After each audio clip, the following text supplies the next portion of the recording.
Welcome back to How to Speak Fluent English. Today we're tackling something really key, how to actually think in English without translating first. That constant translating, it's a real bottleneck.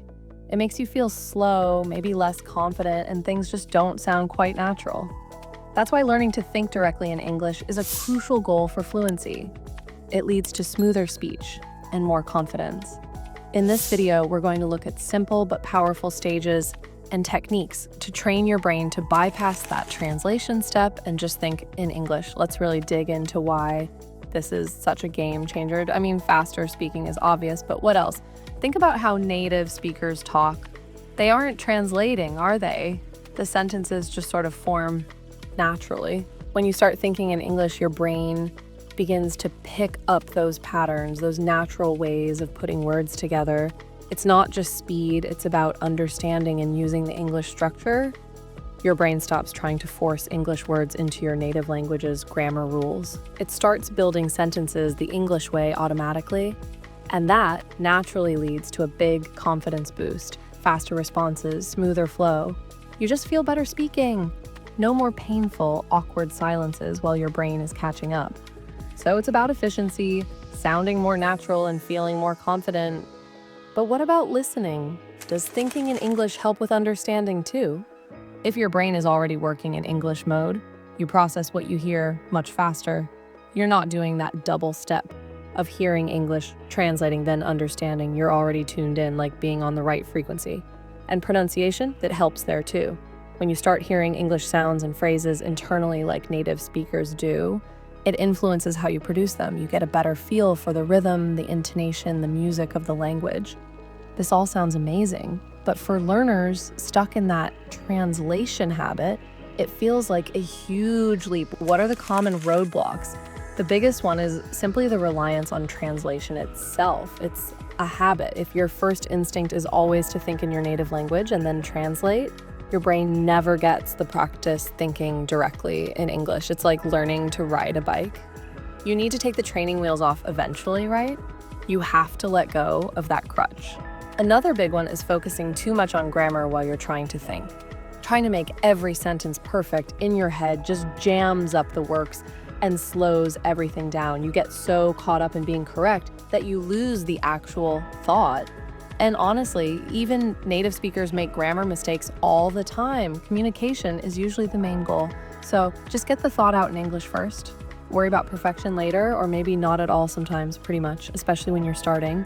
Then there's the fear factor, fear of mistakes. People get so worried about saying something wrong that they just hesitate. They don't practice thinking in English. It's that catch-22. You need practice to improve, but fear stops the practice. You have to embrace mistakes. They're how you learn. They show you where you need work. And one more thing, not enough immersion. If your whole day is in your native language, your brain just defaults back to it. Just doing English in class isn't enough to flip that switch for daily life. It makes it much harder. You need more constant exposure. Music, videos like this one, reading. Create that English environment around you so we know the why and the common roadblocks. Let's get practical. How do we actually start training the brain? Breaking it down into stages is helpful. Stage 1, focus on verbs. Yes, action words. Action is everywhere, it's constant. Starting with verbs is a really effective way to begin. How does that work in practice? You just consciously notice the actions around you. Say you're in a park, what's happening? People are running, kids are chasing a ball, someone's feeding ducks, 2 people are talking. You just mentally tag those actions with the English verb run, chase, feed, talk, anywhere you are. On the street, walk, ride, laugh, waiting for a bus, wait, read, scroll. You can practice at home too. Look at a picture, say a family picnic. What are they doing? Eating, playing, relaxing, in the kitchen, cooking, cleaning, washing. So just noticing and naming the actions in English. A key tip, try dedicating just 5 or 10 minutes a day purely to this. Focusing on actions in different places. It builds that initial connection. Okay, that's stage 1, verbs. What's next? Stage 2, thinking nouns. Yes, naming things. People, places, objects. After actions, you start naming the world around you in English. Everything has a name. Look around. If you were looking at, say, the Sydney Opera House, What do you see? The building, the harbor, tourists, a boat, seagulls. Those are your nouns. So at home, it would be table, chair, book, lamp, just mentally labeling. That's the idea. Or what are you carrying? Phone, keys, wallet. The more you consciously practice naming things in English, the more automatic it becomes. Again, maybe spend a few minutes each day just doing this, outside, at home, traveling. So verbs first, then nouns. Stage 3 is putting them together, thinking in simple sentences. Yes, connecting the verbs and nouns. You start describing what you see using short, clear English sentences, short and clear sentences. Maybe you're looking at Table Mountain. You think, the tourists are climbing the mountain. The sun is shining. The wind is blowing. Simple subject-verb or subject-verb-object descriptions, like back in the park. A family is having a picnic. The children are playing with a ball. The birds are flying in the sky.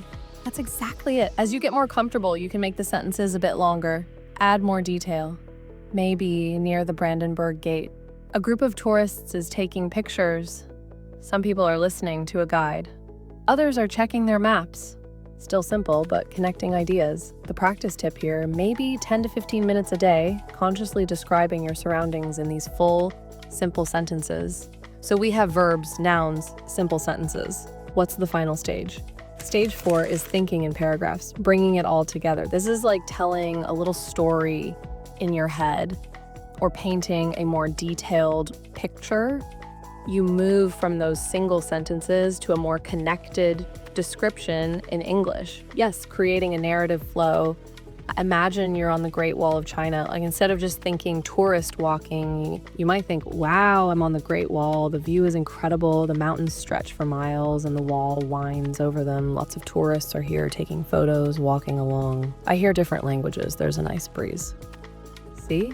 You connect everything using the verbs and nouns and sentences to build a bigger description. You can practice describing scenes, places, or even just describe your day in a mental paragraph.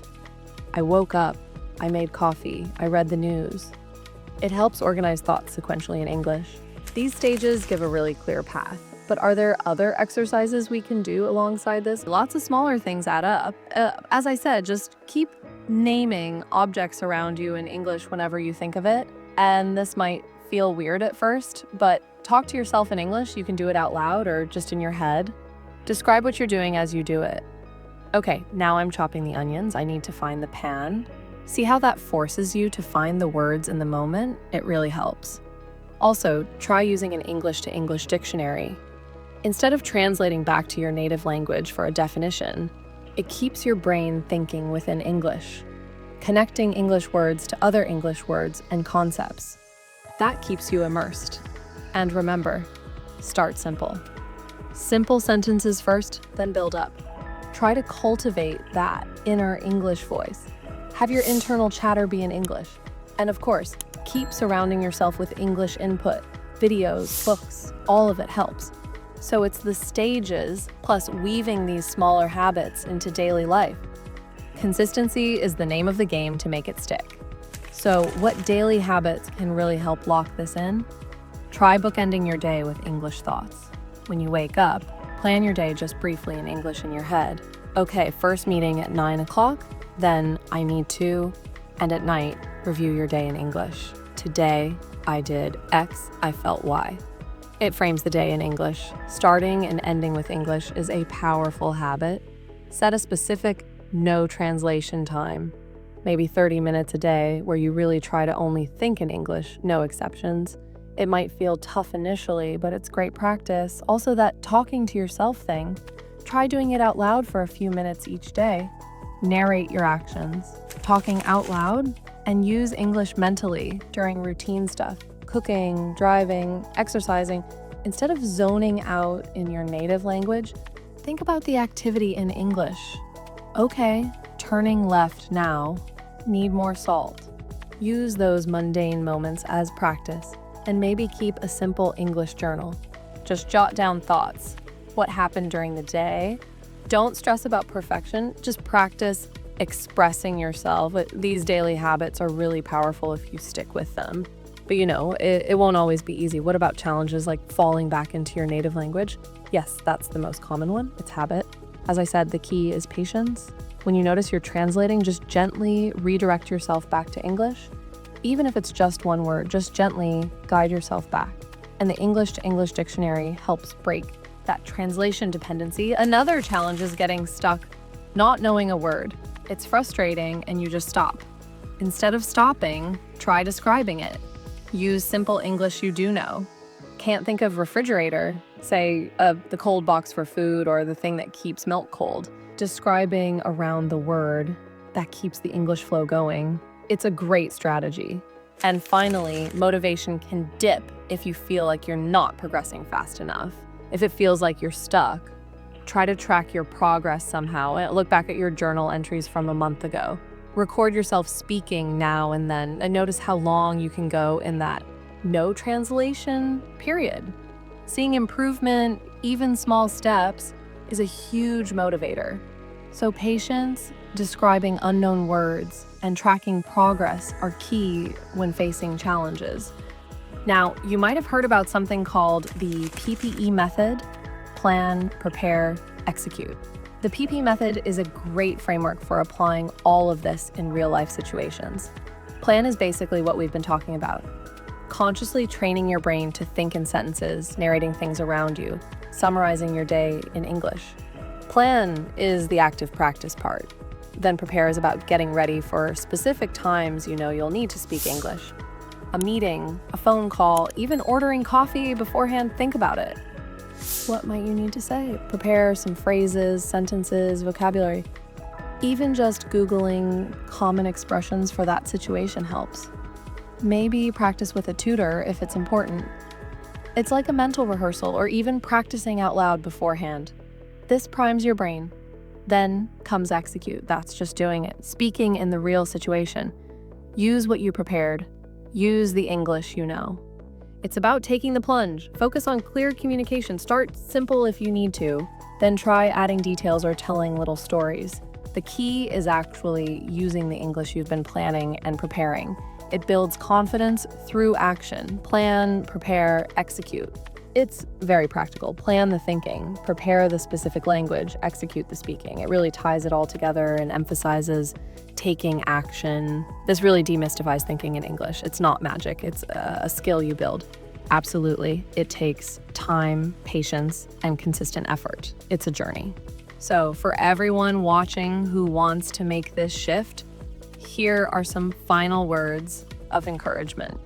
Just start small. Be consistent. Don't fear mistakes.